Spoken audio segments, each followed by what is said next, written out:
আসসালামু আলাইকুম everyone, welcome back to my channel. আজকে আপনাদের সঙ্গে কোনো রান্নার রেসিপিও শেয়ার করব না, কোনো কেকের ডেকোরেশনও শেয়ার করব না। আজকে আপনাদের সঙ্গে শেয়ার করব ছোট একটা মিনি ব্লগ। কিছুদিন আগে আমি আমার কাজিনের সঙ্গে গিয়েছিলাম একটা কাজে। সেখান থেকে ফেরার পথে চোখে পড়ে এই সুন্দর গোলাপ বাগানটি।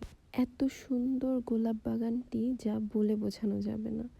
আমি এর আগেও গোলাপ গ্রামে গিয়েছি, যেখানে আমি দেখেছি লাল রঙের গোলাপ, কিন্তু এখানে এসে আমি এত রঙের গোলাপ দেখেছি, মানে এমন কোনো রং নেই যে এখানে নেই।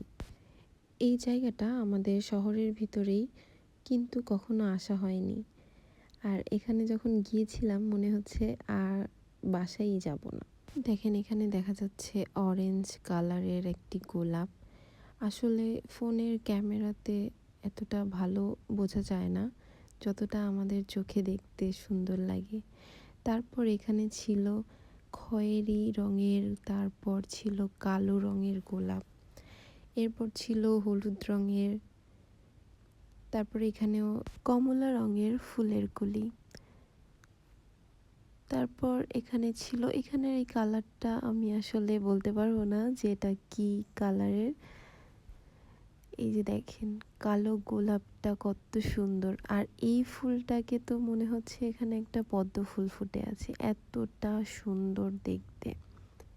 তারপর এটা ছিল একদম টকটকা লাল রঙের গোলাপ।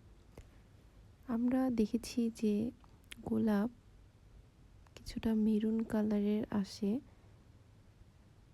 কিন্তু আমি প্রথম মনে হয় একটু টকটকা লাল রঙের গোলাপ দেখেছি।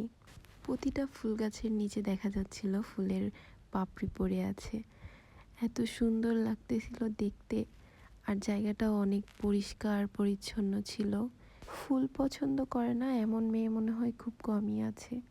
ইচ্ছা করছিল যে এখান থেকে সব গোলাপ ফুলের গাছ আমি আমার বাসাতে নিয়ে যাই, এত সুন্দর লাগতেছিল। আর ইচ্ছা করছিল না যে বাসায় চলে যাই। একটার থেকে আরেকটি দেখতে সুন্দর ছিল। দেখেন এখানে কত সুন্দর থোকা ধরে ফুল চলে আসে, এত সুন্দর লাগতেছিল। আমি আমার কাজিনের কয়েকটা ছবি তুলে দিচ্ছিলাম, তারপরে ও দাঁড়িয়ে আছে, আমি ভিডিও করতেছি।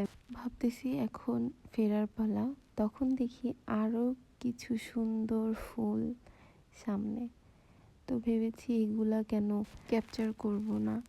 তারপর দেখেছি যে দুইটা শেডের কয়েকটা গোলাপ ছিল, ওগুলা দেখতে এত সুন্দর লাগতেছিল। আমি যখন ছবি তুলতেছি তখন অতটা বোঝা যাচ্ছে না, বাট সামনে থেকে দেখতে আসলেই সুন্দর ছিল। আল্লাহর সৃষ্টি এত সুন্দর যা প্রকৃতিকে দেখলেই বোঝা যায়। আজকের ভিডিওটি এই পর্যন্তই। ভালো লাগলে অবশ্যই একটি লাইক দিবেন আর আমার চ্যানেলটি সাবস্ক্রাইব করে দিবেন। ধন্যবাদ সবাইকে আমার ভিডিওটি দেখার জন্য। আল্লাহ হাফেজ।